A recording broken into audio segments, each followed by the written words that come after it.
like you said, he's got 3 rings, right? And just to clarify, none of those rings are with Toronto, right? Is Fraser Minton going to have more points than Slafkovsky this year? Fraser Minton sucks at hockey. This guy might not even be an NHLer, so we got to settle down on that one. Adelaide, no. -160 on will they show her holding a drink in her hand. They are 2 points behind the St. Louis Blues in the wild card, and they are. Oh, the Blues are dog water. The Blues suck. The Blues are the worst of those 4 teams that I mentioned by a mile. And they're not a good hockey team. Care, like have some set of balls, have some response, have some pride for what the hell goes on the ice. It's so absurd. I'm looking forward to the parade, but that's going to be later in the year. I'd rather have so money in that than have Alber Soderblom. I would rather stack a bunch of garbage that I have in the corner of my room over here than have Alber Soderblom in that. He's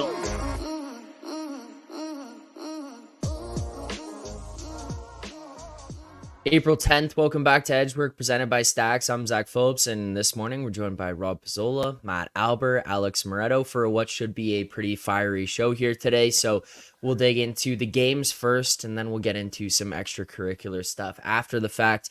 But before we can get into any of that, I want to remind everybody, if you haven't already, make sure to sign up for the Stacks Betting Exchange. If you're sick of getting limited and profiled, Stacks is a unique sports betting exchange that offers higher limits and better pricing, offering a fair and real-time marketplace for users to bet on the outcome of sporting events. Stacks offers odds in a peer-to-peer marketplace, and it's the best option for anyone who wants to wager on live sports. So make sure to add Stacks to your list of outs and sign up today. The option is yours at Stacks. Head on over there. Sign up now. You can also join the conversation in the Discord. Click that link. And you can talk post prices, whatever it is that you're trying to do. Hit the link in the description right now. Head on over. Sign up at Stacks Betting Exchange. How are we feeling this morning here, gentlemen? Moretto, hopes are high. You're feeling good. Getting ready for the games here today. Ready to bounce back after a tough day for us yesterday on the show.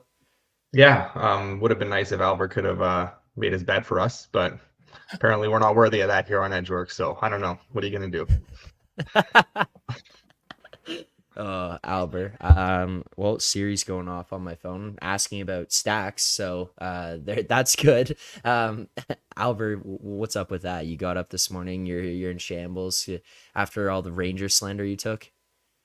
Yeah, I clearly just got up this morning and started punching the pillow, as you can see back there. Got a little angry about that last night. Got angry knowing I was going to come up and hear about 45 minutes of Yuri Slafkovsky and Leafs talk, and said, nope, not again. I was thinking about it a little bit more. If Slafkovsky tripled his goal output next year, he'll still be a pretty big underdog for the Hart. If he took his 19 goals this year and tripled them next year and scored 57, he still wouldn't win the Hart. So I don't know about that caption from Moretto today, but I mean, Slafkovsky, excuse me, is a large underdog to ever win the Hart over the course of his lifetime. I'm just going to throw that out there right now. That's all right. He'll win some other hardware that's a little bit more important. That I know, Leafs fans are pushing for the Matthews Hart and stuff. That's what matters. These individual awards, because we know once the real games start that he's going to disappear. So I hope he gets the Hart, because he deserves one trophy in his career. So that'll be really nice. What's the award for work in the community? That's the one that Slafkovsky will win. The one where he call him a great guy. I appreciate. He's a great guy. The food hospital gives out, some cans of beans and stuff like that. The food bank. That's the Slafkovsky award. That one's coming in. All right, let's get to the games, because I have a feeling that today's show could go off the rails a little bit. We'll discuss some Slafkovsky stuff. We'll discuss the state of the Leafs. We'll discuss the Rangers, the Fugazis out there, why Alber hates some certain people in hockey media. But let's get to the games first before this one blows up. Before this one blows up and goes off the rails completely. So let's dig in here and start with the Chicago-St. Louis game. We're looking at prices right now where we got some best ones available on Stacks. You look at the Blackhawks plus 206. You find on the other side the Blues hosting minus 230. We're seeing 5.5s pretty much across the board. There's 1.6 out there, but 5.5s elsewhere. Rob, what are your thoughts on this game? And do you have any bets for us in this one? I have a million small edges on this game and don't really know which way is best to play it. So I think St. Louis is a bit overpriced here. Chicago recently, as bad as they are, they kind of are playing spoiler a little bit. They beat the Stars. They beat the Flyers on the road, although everybody seems to be beating the Flyers nowadays. So I'm not sure you could call that playing spoiler. But overall, since they've gotten Bedard back, their scoring has been increased quite a bit, 2.79 goals per game. Their power play, though, is what's really impressive, 26% with Bedard in the lineup since the trade deadline. So they are clicking there. Jordan Binnington, it feels like the Blues might have run him in, like he's kind of out of gas a little bit. The last couple of games against Nashville and Anaheim, this is what happens when you're in a playoff stretch and like you're on the outside looking in. You got to win all these games. He looks a little bit gassed to me overall. The issue with the Blackhawks is that they've won 7 games away from home this year and they've lost 31. So that's a challenge. I look at the over, and maybe that's the place that I'll go is like Blackhawks team total over instead, which is 2.5 at plus money. That seems a little bit more appealing to me than actually expecting Chicago to win outright, even at a bigger price. But it's also one of those games where you have guys that are like, Jake Neighbors is out for St. Louis. So who gets elevated? Zach Bolduc to the first line. And you can get him at like 4-1 to score a goal. Playing first line minutes with good players. I don't hate that. I don't hate the prices on Connor McDavid goals right now, which are in like the, Connor Bedard goals right now, which are in like the plus 160 range every game with the amount of chances that he's generating, especially on the power play, even higher than that tonight. So I think the way I'm going to attack this is some small bets across the board here. One on Bedard to score a goal, which 195, the best price in market right now. I think that's solid. Zach Bolduc to score a goal, which a little bit more of a long shot. We'll go a smaller bet on that and play some Blackhawks team total over as well. And just try to catch one of these underdog bets for this game, because I mean, I don't think St. Louis should be priced in this range personally.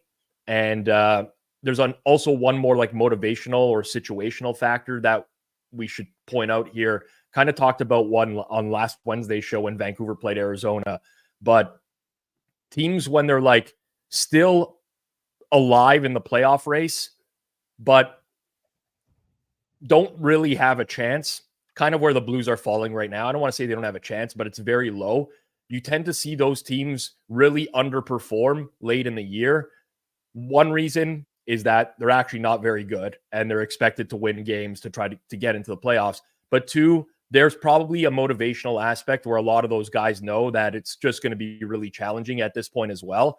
And that can be sort of demoralizing. So we've seen that over the last several decades, teams just on the cusp of making the playoffs, but don't really have a strong chance. And they kind of fall off there. So I don't know, tough game. I've talked a long time, but those are the options that I've laid out for us here. Okay, Rob, let's go through these quickly here for the sake of the show and tracking for people who at home who might want to know how they're staking their units as well. Bolduc, anytime goal, plus 390 here, best price available. It is widely available there as well across some pretty popular sports books. Units on this one. I'll just go one by one for you. $25, so quarter unit. That'll probably win you a full unit, yeah. Yeah, 25 to win a full unit there. Zach Bolduc, anytime goal, plus 390. Connor Bedard, anytime goal, plus 195. Yeah, half unit, $50. And finally, the Blackhawks team total, 2.5 plus 118. 3/4 unit, 75 beans. Okay. 1.5 units on Blackhawks and Blues tonight, baby. What a start we're off to here. I mean, it's better than the Tuesday show where they just talk about the Canucks for like 48 minutes in a row. At least we'll give some actionable bets here. Okay, there you go. 3 bets locked in right away. We will recap them all at the very end there. Hopefully you're able to keep up there as well. But we will recap them all at the very end. You can also find these over in the BetStamp app in the Find Better section as Edgework HQ. Moretto, do you have any opinions on this game? You're going all unders, right? Under everything. Bedard, no goal. It's a hard Rob fade. No, I don't have any bets in this game. I do lean towards the under. Part of it Rob touched on, just like the fact that St. Louis is basically done at this point. They have like slight hope, but you can tell they've kind of mailed it in at this point. I think that comes with a dip in offense. We've seen it a little bit. They're struggling to generate. They're missing guys now too. Not the best defensive team, obviously, Chicago, but like Mrazek's been on a heater again. He's really found his game. Offensively, outside of power play, like the Blackhawks really struggle to generate. So I do lean that way. Binnington hasn't exactly been playing great. He has shown a good ability to really bounce back after his bad performances this year, but maybe it's harder to rely on that this late in the season, where it could be a case of just fatigue and, just kind of losing focus and concentration, the fact that the season's basically over. So I lean under here. Would have liked a 6, didn't get a 6, and didn't bet it as a result. Alber, you didn't make your bed here today, but have you made any bets today? I have made bets today, but not in this game. Okay. No, I feel the same about the Blues. Like there's no way I'm kind of laying this kind of price for them. It would be Chicago or nothing, but I'm just not doing it. Wow, it's a Wednesday miracle, boys. Alber has a bet today. Can you believe it? It's a Wednesday miracle. You know what? I think I've won more bets on this show in the last few weeks than you have. So we can. Well, you gave out a bunch on the first day, and then you decided you're never going to give out bets again. And what you're going to milk that record till the end of time? No, that's not true. I gave out Vancouver, Arizona under last Wednesday. It was like 0-0 at the end of the second period. It won, a clear winner. I'm not accepting this slander from you, Alber. I go to bat for you. Remember, I gave the rant last week about the Village idiot and how, like, it's okay if we make fun of you, but if someone else outside of the Village comes in and attacks you, we're going to take that person down. I go to bat for you, Alber. You remember that. No comment from Alber. Big dog. No respect. Next game. Next game. Let's go. Vegas Golden Knights, Edmonton Oilers here. We got that Oilers minus 112. Best price available at Stacks. Again, should be checking it out and shopping at Stacks. Vegas Golden Knights plus 105. Totals of 6.5 right now, just varying depending on sportsbook or what price you're looking for. Moretto, what's your interest in this game tonight? Yeah, this is kind of the dreaded side and total bets I got going here. But this is an Oilers and an under for me. Obviously, like, no McDavid, getting a bit of a discount here on the Oilers. Look, I don't think Vegas is quite there yet. I don't think Vegas deserves to be in the conversation of being this short of a price against an Oilers team that is still clicking on all cylinders. We've seen it. Rob talked about it too a little bit there, where like teams, they're, the first game without their star, you kind of see that it's narrative-y, and it's hard to price something like this, but they kind of rally around that, right? And other guys step up, other guys, take those opportunities.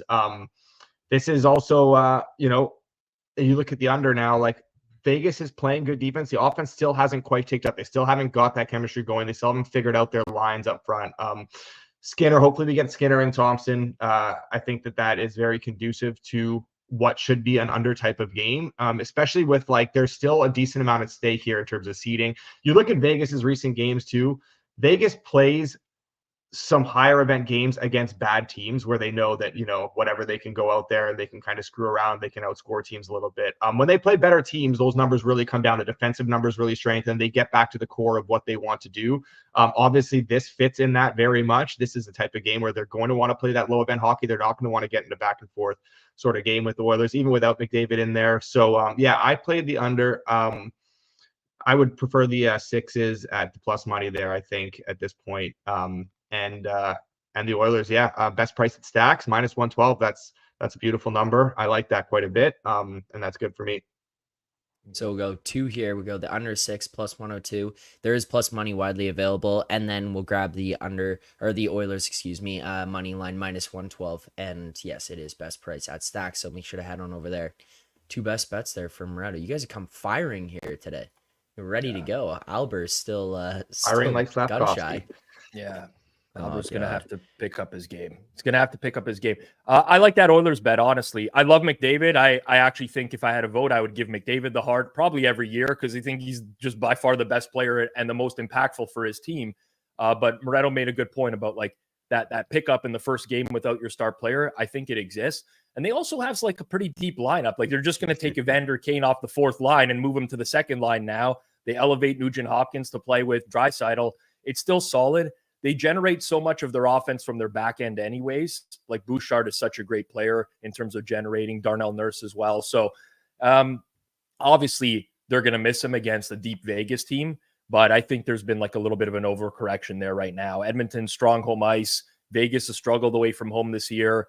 Logan Thompson, like, that guy's the biggest seesaw in the league. Like he gets on these runs where he's really hot, and now he's in one of those where he's not. So I made Edmonton minus 121 tonight. I like that pick at minus 112. Where are you coming in on this game here tonight, Alber? Yeah, on the side, I'm just not interested. I was hoping maybe he'd get a better price on Vegas here. That ship's kind of sailed. I'm not as close to Edmonton as those two guys are. I am on the under, so I do have a bet. So you can all shut up now. I'm also on. Moretto gave it first. Moretto gave it first. You're just piggybacking. Yeah, that's on Zach.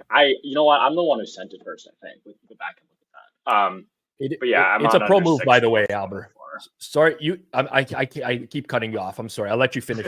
But it is a pro move. It's why I gave out Edmonton after Moretto as well, because if it wins, I will victory lap it. But if it loses, Alex officially gave out the play. Yeah. Yes. So it is. I like what you're doing, Matt. You're picking up on first one through the roll always gets a little bloody. It's all right. I'll take it. And unfortunately, I did just go through the chat. Moretto did send it about a minute first. Didn't realize that. That hurts. That hurts. Yeah, I'm on under 6 as well, plus 104. I think anything with a plus is good. I think for a lot of the reasons that he touched on, just to piggyback on, like you just said. Yeah, no, I like it at anything with a plus. This kind of has a low event playoff feel kind of to it going in. Yeah. All right, well, let's give Alber an opportunity here, guys. I think we didn't give him a fair shake to start, so we got one game left. Fuck, I kind of wanted to just skip this game and pretend it wasn't on the schedule, but there was only 3, so we have to get to it. The Vancouver Canucks, they're hosting the Arizona Coyotes. Vancouver minus 240, some 250s, 55. Like there's a wide range of numbers out there available on this game right now. You see the Coyotes plus 235 on the other side, 6s, 6.5s. Albert, do you have a bet here for us? Do you want to talk about this game at all? Watch this game at all? What's going on here? Talk about the game, sure. I think there's about a 0% chance I watch this game. But let's talk about the Canucks, shall we? We're going back to the under here as well. Yeah, Canucks Talk Radio. You can judge that in a minute if you'd like. Yeah, I'm going under 6 here, plus 106. I played again, kind of anything with a plus. I think it was last week we had the same matchup with the Canucks and the Coyotes. Under 6, played it. And tonight we're getting to Smith instead of Arthur. I'm not even going to try to pronounce his last name, or Artis or whatever his name is. That one won with relative ease, as Rob liked to point out, that he kind of got that one home. Going right back to I gave it out first on the show, just to be clear. Rob did give it out last week. That would be correct. But yeah, going right back to there, kind of a similar price with a better goalie there for the Canucks. Go Canucks. Western Conference champs. We'll have to listen to So Money for a few months here. Yeah, back tomorrow, or Moretto's on tomorrow actually. So back Friday talking about Canucks. There you go, under 6 plus 105. Albert, that one's solely on you, buddy. I'm on it too. I like this one too. I'm on the under 6 plus 105 as well. So. Rob, what are your thoughts on this game?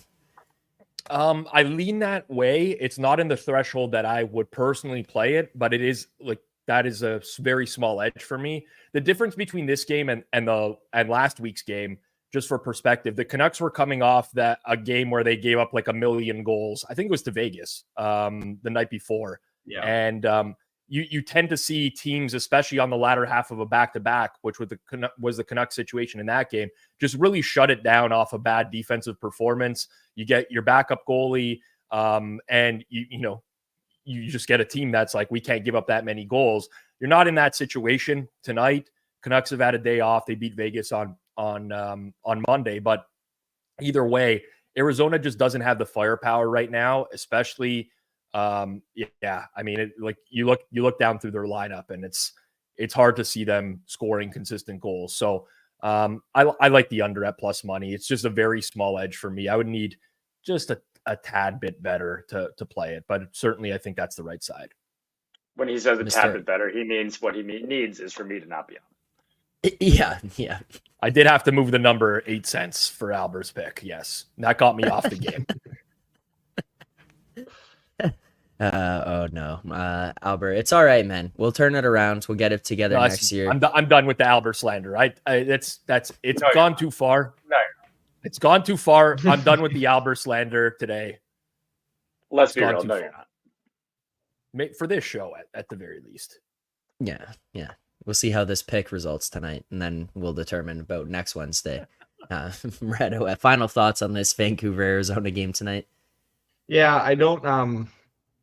I hope the under gets home now, obviously, but I'm not. I don't really see it with this Arizona team the way they're playing now. They're playing much higher event hockey. They've kind of like, season's over, balls to the wall. Like, we're just going to kind of go out there and just play pond hockey. They're generating a lot more offense. That being said, they don't necessarily have the quality to finish and convert on a lot of those chances. Like, you look at last night, they generated over 5 expected goals at 5-on-5 and did not score 1. So obviously against a Canucks team that basically, has a shooting percentage and a save percentage that is completely through the roof and unsustainable. You would expect that to continue for Arizona maybe here. So maybe that is conducive to an under, but Canucks also playing a little bit more higher event hockey. I don't know. It's tough to know what to expect from these teams like in Arizona, even in Vancouver. Like, how serious do they take this? It feels like just kind of a dead game where I could see them both coming out and just like not caring, and it's like a 2-1 type of game where there's no offense at all, or where like Arizona comes out after getting shut out last night and wants to, score as many goals as they can, and Vancouver gets in that back and forth because they don't really care about shutting it down here and playing that defensive kind of brand of hockey that they like. So I can basically make a case for every side and of the total and of this game, and when that's the case, I usually just stay away here. Yep, fair enough. All right, there you go. That'll do it for the games here today, but we've got some other stuff that needs to be discussed, needs to be broken down. I tried to go back and forth in my head about how I wanted to open this one up, because there's a chance here this one just gets too far, but I think the best way we do this, guys, is we let Moretto take the floor here and try to justify how anyone in Montreal could explain that Slafkovsky's not just Pierre Engvall. So, Moretto, why don't you take it away? Well, I was doing a little bit of research here. Pierre Engvall topped out career high 35 points, which is very impressive. 35-point season for Pierre Engvall. Slafkovsky's already at 48 as a teenager, so I think that maybe we should put those to bed. Just something to think about. They were giving Engvall less time on ice, so they wouldn't have to pay him the contract that Slafkovsky's going to demand after this.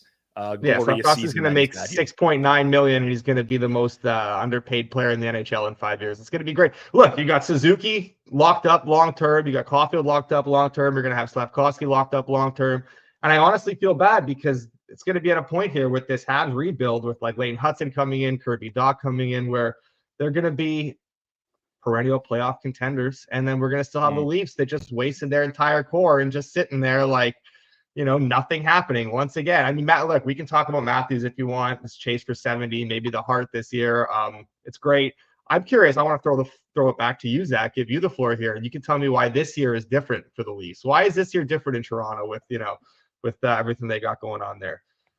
Well, because we removed a certain four-eyed man from the equation who's just in there tinkering, putting together the same pieces over and over again, lacking balls and lacking heart. And this team has character, and they've got grit, and they've got attitude, and they've got snot, Moretto. Brad Treliving came in here, and he decided, you know what? We're not going to pussyfoot around anymore. We're going to have some team toughness, and that's why this team is different. That's why the makeup of this team is a little bit different. They're not going to get bullied like we've seen before, and they'll punch you in the face before you can punch them in the face. So there's just a different identity. I heard that last year, too, with O'Reilly and Achari, where, they made a switch over. Shen. Look, now, Luke Shen came in. I remember Zach was posting years of Zach Bogosian every night, and now we got Ilya Lyubushkin here, who all of a sudden there was a resurgence, and everyone was like throwing it in everyone's face. Look how good Lyubushkin is. Look, Lyubushkin sucks again. His numbers are terrible. He's probably not even going to be in the lineup come the playoff time. You got Simon Benoit, who's basically not even an NHL defenseman at this point. Mike Matheson would be the number one D-man on this team, and you think they're going to go somewhere in the playoffs? I mean, that's look, I feel bad. Max Domi, look, it's been a great story. I love Max Domi. Okay. I played hockey for a little bit with Max Domi when he was younger. Great guy. Name dropping here. Yeah, that was an unnecessary flex there. Great guy. He's going to get handed him the water bottles against a good team. He's going to get exposed against a good team in the playoffs like he did last year. Remember that Vegas series?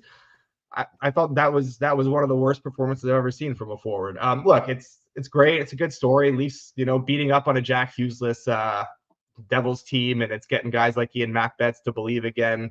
It's nice. Meaningless regular season games are always important to win. Matthews might score 70. He's never scored more than 5 in the playoffs before. So I don't know. I just, at the end of the day, maybe the team's a little bit tougher, maybe a little bit meaner. But I think they're still relying on the same cowards in Matthews, Marner, Nylander, and I think at the end of the day, that's all that matters. So I hope for the best for you guys, but I don't see any differences here.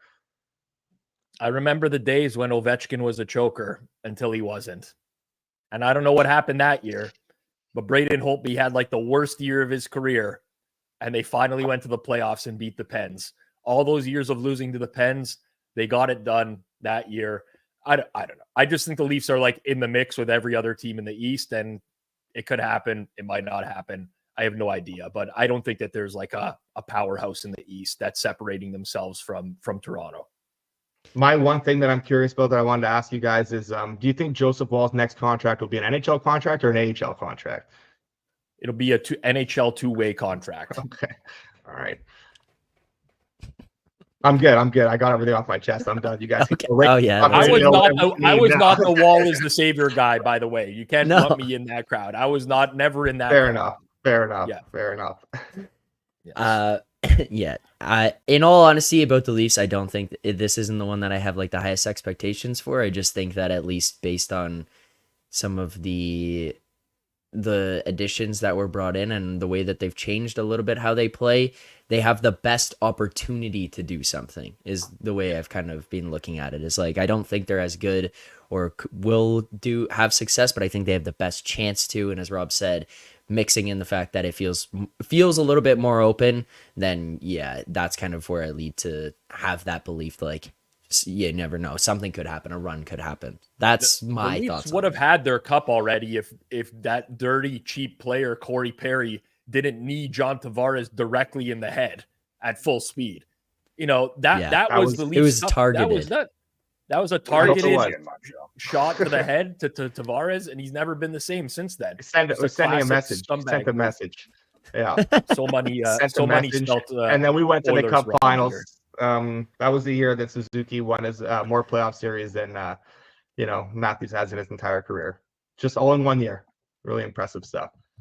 What does that get Nick Suzuki? The lifetime playoff series achievement award gets him. And for the record, I think that's the Habs on the playoff series. The Habs are living off these 24 Stanley Cups that they've won like in the 1930s. They haven't won a cup in 3 decades. And the fans act like they're. Hey, that's better than 5. That's better than 5 decades. No, it doesn't matter.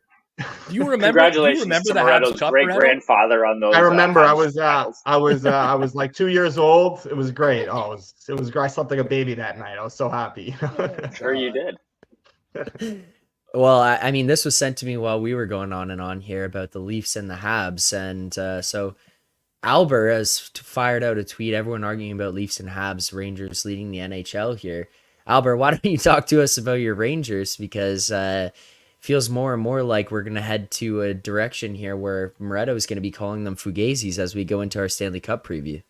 Yeah, I mean, we definitely don't need another biz. One biz is too many bizzes. I mean, yeah, we're over here arguing about like the 29th place team in the NHL and a team that's won one playoff series in the last 10 years. Meanwhile, you got the top team in the NHL. We're just sitting over here quietly. They didn't even win last night, and it's like I couldn't care less after coming on here and listening to this. Like, the Leafs beat the Jack Hughes-less Devils, and now think that they're actually going to go on a Stanley Cup run. Like, we're talking about Juraj Slafkovsky like he's like Leon Draisaitl or something, about to put up 95 points next year. Better. Better. Yeah, okay, sure. Got work to do to get to 20 goals this season. He's 19. He's better. He gets a $6.9 million contract. They're basically paying him like $350,000 per goal that he's going to get for the team, which is all I know is when Suzuki signed his contract, people said it was the worst. Some people on a certain site said it was one of the 10 worst contracts in the NHL, and now it might be one of the better ones. So yeah, it's always great paying guys $8 million a year when you're in 28th place in the NHL. Great decision there. Well, and then would you playing rather the pay top guys Those are three like guys those are really the together. guys that you want to keep on your team. What happens when they have to separate these guys on like Caulfield, Slafkovsky, and Suzuki are all playing together? Do we not think that elevates like all of their point? What if they were playing with the rest of the junk that they have on this team and they're going to have on this team for a couple years now? No. What are you going to have? Like guys, $2 million they're gonna players have on the first line. Zack good Phillips guys. here, On you the got second Neil line. Are they Logan, long? 15 million in cap space. You got Doc coming back. You got Newhook, Joshua Waugh, Owen Beck, Massar. We're guys. Oh, Joshua Waugh. Yeah, let's talk about Yeah. first line Joshua Waugh. The game changer. No, not first Yeah. line. You know, middle six winger. Yeah. I mean, Yeah, so here's the Newhook on problem with that Canadians, PP1. right? It's like if you're paying Caulfield and you're paying Suzuki and you're going to pay Slafkovsky, how are you going to pay other guys to play on the actual first line when these guys need to be on a second line because they're not good enough? How does that work? I didn't know that over point per game centers and Stanley Cup finalists were not good enough. But hey, I mean, look, Slafkovsky, if you look at his trajectory right now, the point totals that he's putting up in his second year are better than what Rantanen did in his second year. And Rantanen was a year older in his second year. He is on that same trajectory, and now he has surpassed that trajectory. And sky's the limit. Look, there's 100 points. I put the I mean, again, if you're in 29th place, you're going to play like That's the 24 minutes a night. That's how it's going to go. I can't believe there's comparisons. Bring some people who actually know hockey on here for me, please. Yes. As Moretto goes searching through Habs Twitter to find somebody else who's going to take his side on this one. Yeah, we'll get Meanwhile, Berkshire on here. You guys can talk about the Habs. First place in the NHL. I'd rather keep rolling. I'd rather arm We'll myself. we'll let the Leafs and the Habs and all those guys kill each other, and we'll just be waiting right here. Top of the league. Okay. Yeah, waiting right here, losing to the Islanders. Right in there. Yeah. Alber, you sound scared of Charlie Lindgren. People are calling him the new Yaroslav Halak. We'll come back to that in a sec. Hold on. Moretto over there talking about the Rangers losing to Islanders. The Canadians are losing to everybody. And we're supposed They to be. lost to everybody. So I don't want to hear about one. Shouldn't Mikko Rantanen be carrying the team to some wins here and there? I mean, hey, we're in sixth last in the NHL. We should be lower if it wasn't for these guys, these animals. Yeah, that's These animals. animals. Oh god. All right, wait. Let's circle back. Yeah, the Also, Caps wait. are a great match. Albert just slandered the Devils, but for the record, the Rangers did lose to the Devils in the first round last year, right? After after a 2-0 series lead. Okay. Okay, yes, they did. Okay, I just wanted to double check there. Do you want to talk about last year? The Canadians win any games last year? I mean, that's at the end of the day, I'd rather pick in the top 5 than losing the first round every year. At least you're doing something. And we're going to be saying that. We're going to be saying that again next year, and the year after, and the year after. It's going to be like 2028. Moretto's going to be over here like, you know what? Slafkovsky is good. He's on his way. We're going to get a top 5 pick. We're going to get this kid who's like 12 years old right now, and everything's going to be fine. All those years of the Habs fans complaining about the league, you can't pay your core 4 players like 40%, 50% of the salary cap. They're going to have to do the exact same thing in 3 or 4 years, and they're going to have all worse players than the Leafs' current core. And none of the players are going to be any good. No, they're locked up long term, so I don't know what we're talking about here. What is the benefit of locking up players long term who aren't that good? Yeah. Suzuki's not that good. Speaking from someone whose team paid Barclay Goodrow for like 12 years, there's no benefit to doing that. Look, I'm down for a valid discussion about the salary cap and stuff, but if we're gonna start saying that these guys are not good players, then I mean we're just wasting everyone's time.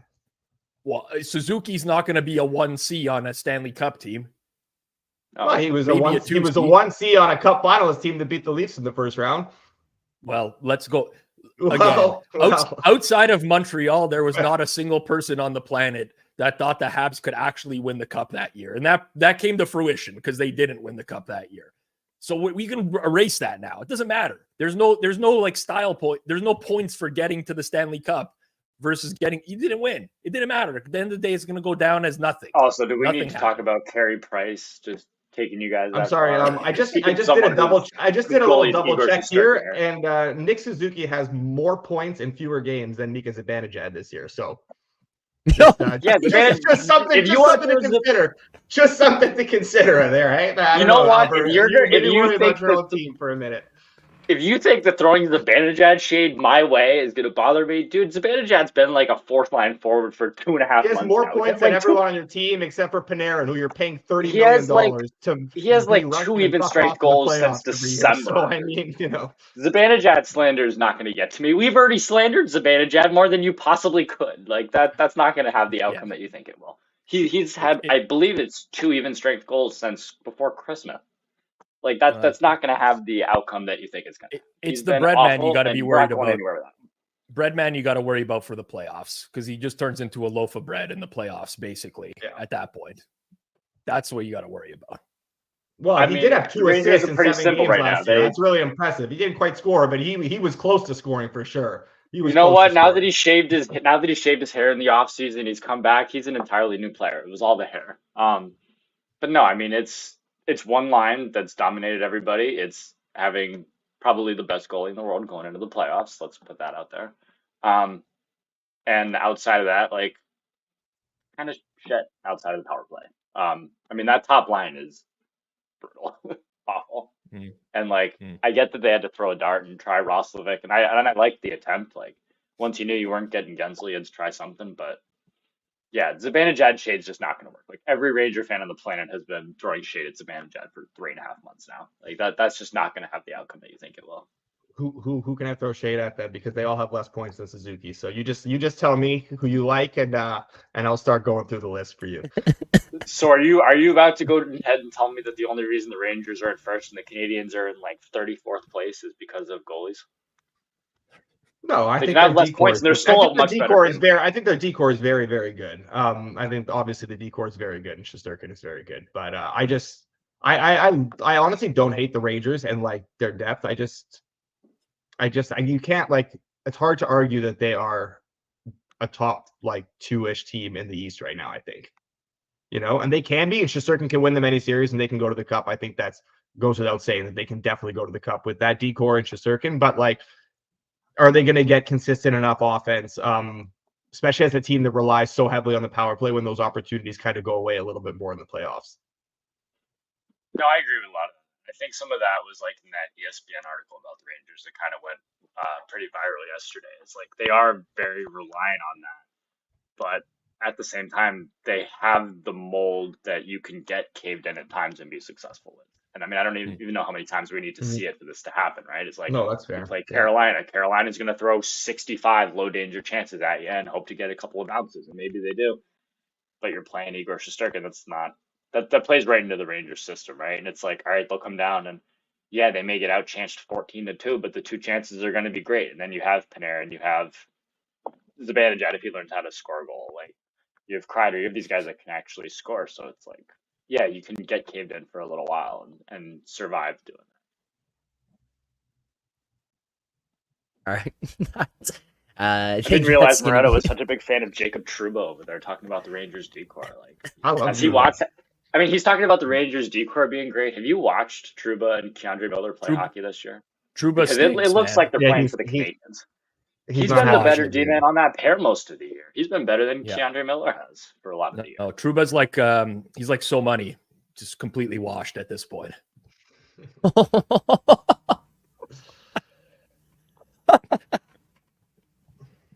Bring him on. Make it a 5-guy box in here. Bring him in. Yeah, someone sent him the link. Bring him in here. I think he's there. I mean, he's probably heartbroken now. I think I don't think he expected that out of me, but I told you no more slander for Alber today. We've got to pick a different target. So money's the new target. I mean, you got this dude talking about a 19-year-old turning into Mikko Rantanen and that. That's where you go. You just had to go to So Money instead. Yeah, I that was insane, Rob. So much hope for the Canucks. I really do feel bad for him. The Canucks are going to get bounced pretty quick.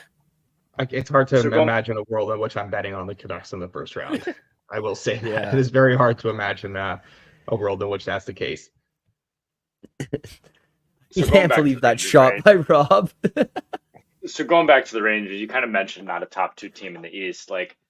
I think there's a very wide range of where people would have the Rangers, right? Like, I think they're somewhere in that 3 to 5 range. I think you talk to a lot of homers, they're going to say, "Oh yeah, we're top of the league, we're the best team," and it's like it's fun to joke about that, but like I don't think we're better than Dallas. Like in a vacuum, they're not better than Carolina. Now they match up well with Carolina, but I don't think they're better. Like Florida come playoff time and they get back Ekblad and Verhage. Like I don't think they're better than Florida. Like I think you could make a case for Edmonton, Colorado, like some of those other teams even too. But it's like You I think can they- I don't know. I don't know who's Wait, making those cases.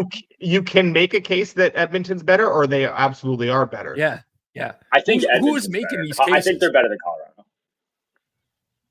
Wait, Better you're than the saying Rangers. The Rangers are better than Colorado? I'm confused now. I'm confused. Edmonton, Rangers, Colorado is right. No, Oh, really? no. Huh. So you're I taking would the not. Rangers on a neutral against Colorado? Full health Colorado with Rantanen back, like the real Rantanen, not the fake one like Slafkovsky is. The real Rantanen in the lineup. You're taking Rangers on neutral. Rantanen, not Rantanen's cab driver. No, There's no way. There's no way, Alber. no. I would. Yeah. No justification on that one. Well, Why? McKinnon just did last night. After that, too, you're going to say that still? I mean, the Avs are not as Why- deep why as they do I- were in past years, but they're still way better. Yeah, agreed. I think that's a lot of it for me. It's just the depth. Mm. I just don't like what they have behind. I mean, obviously, like McKinnon, best player in the league, gonna win the Hart. But after that, like I do see a pretty big drop off in fast. So like I can't wait to bet the Jets against the Avs round one, and obviously lose that one. But yeah, like I'm pretty low on Colorado right now. Yeah. I already see Jets Avs round one playing out with a Jets win where they get outshot 45-19 every game. Yeah. And Hellebuck Yeah. makes 44 saves. And Justice Sounds like a Rangers series. Justice and Noonan is starting by like game 4. Yeah. Yeah, that sounds like a Rangers kind of series there. Yep. Well, the Rangers go up 2-0 on the Used to road that. and then they lose 4 straight games. That's a Rangers series. Recent years. You know what? All right, At least last thing, we're, You don't- they've won a playoff God. round recently, and I don't think the Leafs are used to doing that. You know what the Rangers have done recently? They won a series and something past the first round. I know neither of you guys have seen that in recent years. Moretto, I guess, saw it back when we couldn't leave our houses for weeks at a Years time. But ago. like that is a thing. Teams do win series after the first round. Talking like the telephones didn't exist the last time that Habs won a series, man. Like, Jesus. Thing here, and this is not necessarily Toronto based. I mean, it is but we have to bring it up. He scored 66 last night. Austin Matthews becomes the 11th player in NHL history to score 66 goals. He's the first since Mario Lemieux 28 years ago to do so. Passes Alex Ovechkin, his single season record at 65. I'm not doing this for like a Toronto-based thing here, just strictly talking about the player, his goal scoring, his ability. There's 4 games remaining in the season. I think most people in Toronto here anticipate he's not going to play all 4 of the final games here. He needs 4 in 4. Rob, does he get to 70 this season? And I mean, I guess a part of that, what do you make of the goal scoring that he's done this season and just kind of where he's launched himself to in the all-time goal scorers conversation in the NHL? Yeah, I don't think he's going to get there, especially if there's meaningless games at the end of the season. I think there's a decent chance that even though he's going for 70, he might not end up playing. And that's if, the Florida-Boston situation's resolved and the Leafs just get locked into their spot. It's pretty apparent over the last month or so that, I mean, he's an elite goal scorer, but he's taking it to the level of like, I'm shooting from everywhere at this point. Like, he really wants to get that milestone, and his teammates are aware of it. Domi doesn't even look to shoot ever at this point. He just looks up for Matthews on the ice, but it's incredible. I mean, he's such a great goal scorer. People diminish goal scoring, right? That's my biggest pet peeve is like when people just look at the point totals and are like, oh, you're going to put Matthews in the same conversation as McKinnon and McDavid and Kucherov when these guys' points are so much higher. It's very hard to score goals in the league and consistently do so. And he's done that. Obviously, great season. But at the end of the day, the season is not going to matter. The 66, whatever it ends up with, is not going to matter unless the Leafs do something in the playoffs. And that's just how it's always going to be remembered. So incredible season, but it's got to extend into the postseason at this point. Yeah, I don't see 70 happening here. Unfortunately, I think it would be cool to see, but just based on what he's going to have to overcome, pretty much we're going to have to look at him getting like 2 or 3 here on Thursday, against the Devils for it to have any shot. Very possible against it's possible. Yeah. I mean, looking just to chime in really quick, like I think kind of to Rob's point, like it's definitely going to come down to the next couple of games at home. Like I think, like you said, like everyone's just going to force feed him at home. So you know what? All of a sudden he gets 2 versus the Devils, and he's at 68. Like maybe that changes if he plays the game down the stretch, right? Like I think the next 2 games, especially with the last 2 being at home, like they're just going to try to force feed him and then go from there. But like if he's at 69 goals going into that last game, like maybe there's a shot that they play him where they otherwise wouldn't, right? Like, and I don't know enough about what Keith would do to really say that, but maybe if he gets to that point, there is where if he doesn't, like I is would. A milestone of 70, like an arbitrary number of 70, that important that you would play him in the last game and risk anything or something happening? I definitely would not either. To me, I wouldn't, and this is kind of something that I've talked about with the Rangers, right? Like down the stretch, what are you doing with these guys? Are you resting them or are you playing them? And basically what I said is like, first of all, you're going to have a break because I think there's like a 4 or 5 day break before the playoffs, if I'm correct, after the Rangers schedule ends on, I think it's Monday. So they're going to have a long break. If it ends on Monday, then there's a long break for the Rangers, yeah. But I'm not making whatever I am doing, I'm doing regardless of if President's Trophy is at stake. I'm doing regardless of kind of all those other factors, right? Like if I'm playing Jonathan Quick Monday night to give Igor some extra rest, I'm playing Quick Monday night, even if Monday night could clinch President's Trophy. So I'm not really thinking about it any differently based on some of these other milestones that don't really matter. Now, obviously, being top of the East matters a lot for kind of your matchup going forward. So, like, that's a different story. But no, like, if I'm Toronto, I'm not playing him just for a milestone. Yeah, no. They couldn't get him on the ice. They couldn't get him on the ice for the empty netter yesterday, which if he was at 67, that would have changed things a little bit with these upcoming home games. But David Kampf, for some reason, just didn't want to change. And then they took an icing and he was stuck on the ice and Bertuzzi iced the empty netter. But even up from that reaction from Matthews on the bench when Bertuzzi scored the empty netter, though, it was very positive.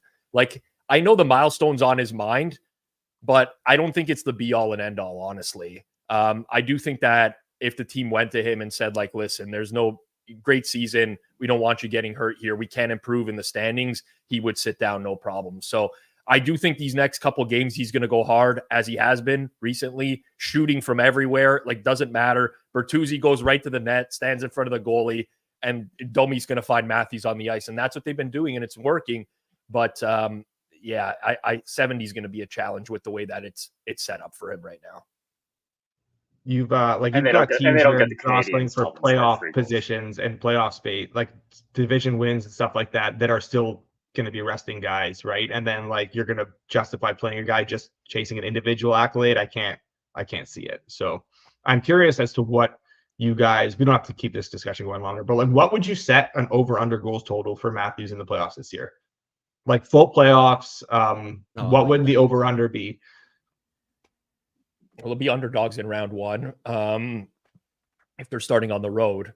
So you'd probably have to set like full playoffs. Let's say like 45% to win round 1. I don't know. It would probably be something like 3.5. I was thinking 4 was the first number that came to my mind. 4, yeah, I had 4.5. I was thinking 4.5 maybe. 4.5 juiced under, 3.5 juiced over. Yeah. He's going to score 4 in the first game. Game 1. If he went over 4.5, that would tie his career best. So that would be impressive. Can we mute the mic? Yeah, at this point. I kind of just didn't want to answer because I knew. I didn't want to answer because I knew. Yeah, I was kind of just hesitant there. All right. Let's get out of here. That's going to do it for today's show. If you didn't enjoy the show, please make sure to hit that like button, subscribe here to the channel. Let's recap all the bets that we've given out on for today, because there are a bunch of them. They came in different forms. They came in different unit sizes, so we'll break those down, recap them for everybody. And again, you can find those in the BetStamp app in the Find Better section as Edgework HQ, so make sure to head on over there as well. But for today, running through these here, and I'll give the unit sizes as well. We're going to take the Blackhawks team total over 2.5 plus 118 against the Blues. So that's Blackhawks team total over 2.5 plus 118 against the Blues at 3/4 of a unit. So for us, that's $75. We're going to go 3/4 of a unit there. We're also going to do Connor Bedard anytime goal plus 195 for a half unit. And then finally, Zach Bolduc, anytime goal plus 390 for a quarter unit. So those are our 3 plays in the Blackhawks Blues game. As Rob said, 1.5 units on the Blackhawks Blues game. What a way to start the day. We got some booze in the house. Yeah, keep it moving here. We got the Vegas Golden Knights, Edmonton Oilers, under 6 plus 102. We were just looking for plus money there. So if you're listening to this later, watching it back after, we were looking for plus money on that under 6. And then we're also going to take the Oilers money line against the Vegas Golden Knights, minus 112. And our final bet of the night, we're taking the Coyotes Canucks under 6 plus 105. Again, looking for something within that plus 105, plus 106 range there. And that's what we were able to get. So Coyotes, Canucks under 6 plus 105. Those are our bets for tonight. If you did enjoy the show, please hit that like button. Drop your comments below. Let us know after if you think Austin Matthews can get 70 this season. If you think that the New York Rangers are better than the Colorado Avalanche. If Juraj Slafkovsky's player comparable is truly Mikko Rantanen. We want to see those. So drop your comments below after the fact as well. Thanks so much to everyone who tuned in here today. We'll be back tomorrow with Moretto and Rusty Bill to help break down games as well, give out more best bets.